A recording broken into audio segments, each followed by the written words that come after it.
Donc, après que Christ eut donné sa vie et qu'il fut, lorsqu'il était sous la loi, et qu'il fut mort, alors quand il s'est réveillé, la parole de Dieu dit que il est sorti de cette position.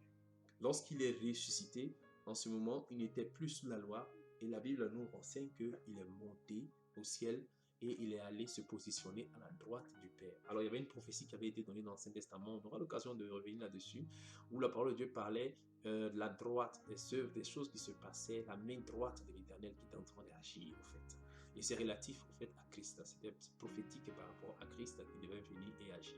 Donc, Christ, désormais n'étant plus sous la loi, étant dans le ciel, nous qui sommes en Christ, nous sommes assis en Christ, nous sommes en Christ, nous sommes au ciel. Et une autre fois, par la grâce de Dieu, on reviendra là-dessus. Il y a des choses vraiment magnifiques que nous ne devons pas ignorer par rapport à notre position.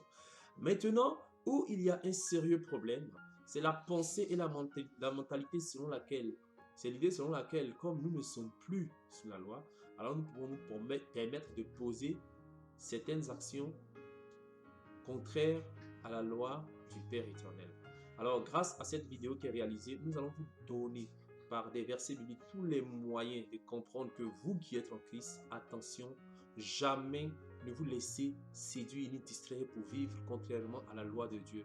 Sinon, cela pourrait vraiment générer des conséquences bien dommages pour tout ce que Dieu avait prévu en votre faveur, pour tout ce que votre Dieu avait prévu